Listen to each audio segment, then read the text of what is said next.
Nós estamos de volta com o programa Casa Decor e o assunto de hoje é financiamento imobiliário, uma das procuras que cresceu muito nos últimos anos no mercado imobiliário. Eu deixei até uma pergunta aqui já feita para o Dr. Christian antes de ir para o intervalo comercial, mas antes dele responder, eu vou lembrar vocês que a gente já teve aqui a participação no programa do engenheiro eletricista, palestrante, escritor, currículo grande, do Enio Padilha. Eu vou pedir até para o Magrão aqui, nosso câmera, mostrar um livro dele que a gente ganhou de presente na participação dele aqui no programa, que ele deixou um livro autografado para a gente estar fazendo uma ação aqui com o programa Casa Decor. Vou pedir aqui até para o Dr. Christian me passar o livro para mostrar o livro que o Enio deixou fantástico, gente. Pessoal que tem aí esse aqui, ó. Eu vou fazer uma dinâmica aí com o engenheiro e arquiteto que estiver assistindo o programa agora ao vivo, aqui no Canal 4. Chama Valorização Profissional de Engenharia e Arquitetura. O Enio ensina nos livros, em mais de 10 edições dos livros, como administrar seu escritório de arquitetura, de engenharia. Em vez de fazer sorteio hoje, você ficar ligando aqui no programa, eu vou fazer diferente. O arquiteto ou engenheiro que ligar aqui no programa, o primeiro profissional que ligar aqui no programa, vai levar esse livro aqui do Enio autografado. E para ligar, 3454-4000. Mas esse é só para o primeiro que ligar no programa. Dr. Christian é advogado, não é engenheiro, não é arquiteto, né, nem Ariadne, então vai ficar para uma próxima, né, dentro do segmento. Mas fiquei sabendo aqui que a Ariadne também tem a formação na área jurídica, né, advogada também, além de correspondente bancária e além também de já ter sido Miss, né, que não dá para deixar de falar, né, Ariadne, além de ter sido Miss. Por isso que eu falo, ó, tem mulher bonita e inteligente também, né, doutor? Vixe, Eu friso sempre. É injusto falar que mulher bonita é burra, gente. Não é, não. É. Às vezes se fazem de burra, mas não é. É muito esperta até. Esse é o momento de descontração do programa Casa Decor. Mas vamos voltar para o assunto sério, doutor Christian. E vamos falar do que eu tinha perguntado, que é a necessidade que o banco hoje, né, passa a responsabilidade um pouco para as construtoras na questão das construções novas. E nas construções já antigas, já existentes, como transfere essa responsabilidade? Porque não existe mais uma construtora, digamos assim. Quando ocorre a venda entre particulares, a responsabilidade é a mesma. O particular, o vendedor, tem responsabilidade com os vícios ocultos do imóvel. Então, logo, todo contrato de compra e venda vai prever uma garantia para aquele que está adquirindo o imóvel. E se porventura vier a ocorrer algum vício oculto logo após a compra do imóvel, o vendedor é responsabilizado por qualquer vício do imóvel. Então, ele tem que pagar o conserto, entrar em um acordo com o adquirente do imóvel para que não precise ingressar ao judiciário para valer-se dos seus direitos. Hoje o banco ele acaba direcionando, por mais que tenha um corretor intermediando a venda do imóvel, falando que o imóvel vale X, vale Y, automaticamente o banco ele direciona um engenheiro específico para determinada avaliação, justamente por esse fato. Quando é imóvel novo, existe então uma construtora se responsabilizando por esse imóvel. E automaticamente, quando tem-se um imóvel usado, não tem uma construtora, mas tem os engenheiros específicos para verificar detalhadamente aquele imóvel, para ver se realmente ele está passível de financiamento. Então, eles são bem minuciosos, eles observam detalhe por detalhe de um imóvel usado. Doutor Christian, quais são os contratos, que modalidades de contratos que são mais utilizados nesses casos, os prós e os contras desses contratos? Então, hoje no Brasil, existem duas modalidades que são as mais usuais, né? Que é o sistema SAC e a tabela Price. E o sistema SAC, ele difere na questão da prestação no que tange a tabela Price. Por quê? No sistema SAC, o valor ele vem decrescendo, ele começa num X valor e vem caindo ao longo das parcelas. Já no sistema Price, O valor é mantido do começo ao final da parcela do contrato. Com reajuste mensal ou fixado? Então, tem reajuste mensal de acordo com a TR, que é a correção monetária, e que não é alto, e com juros bancários normais, né? Então, é assim que funciona. Realmente é dessa forma mesmo. O cliente ele opta em estar fazendo o financiamento pela tabela Price, que é a prestação fixa.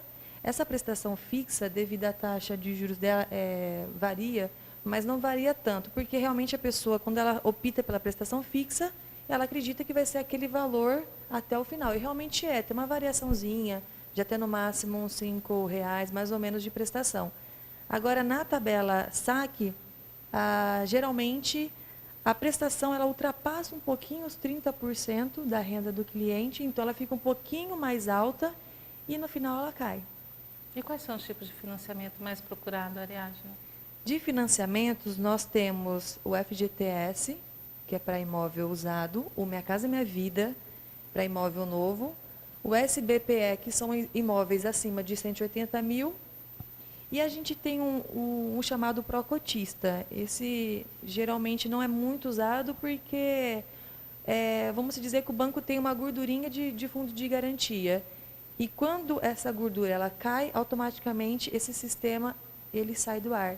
Então, quem está fazendo um financiamento pelo pró-cotista e automaticamente o fundo de garantia zerou, ele para na metade. Então, hoje, os mais usados são FGTS, Minha Casa Minha Vida e o sistema de SBPE.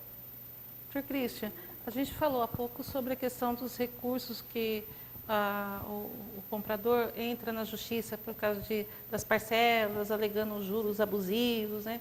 Mas por que as pessoas estão perdendo os seus imóveis financiados? Mas é por atraso mesmo de parcela? Qual que é a consequência que leva uma pessoa que está financiando a perder o imóvel? A maior consequência, no caso, é o desemprego mesmo, né? E quando a pessoa está desempregada, normalmente ela perde a capacidade financeira de pagar suas prestações.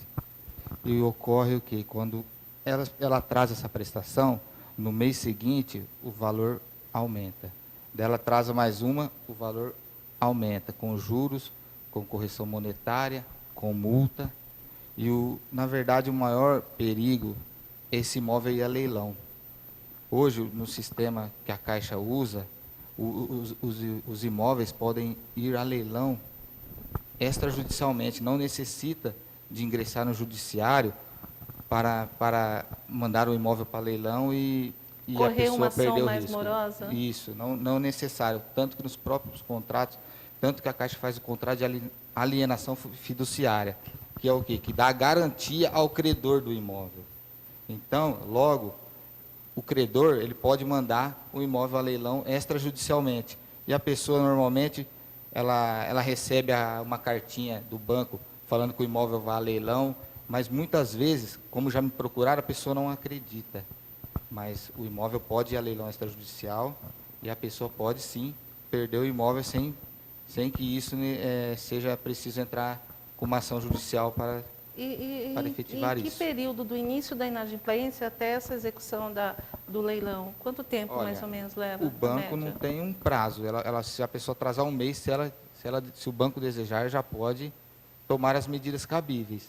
Mas, normalmente, ela espera para tomar alguma medida depois da terceira parcela, que é o que eu vejo acontecer mais comum.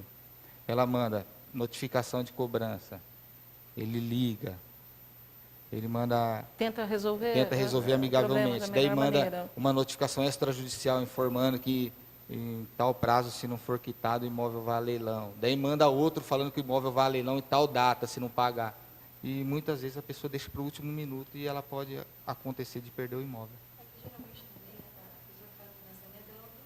Financiamento da casa, né? Ela tem financiamento de carro, ela tem financiamento de vários... Fora as despesas fixas, né? Então, geralmente, quando a pessoa ela ingressa no financiamento habitacional, ela tem que ver essa questão mesmo dos outros financiamentos que ela tem, para não chegar nesse nível.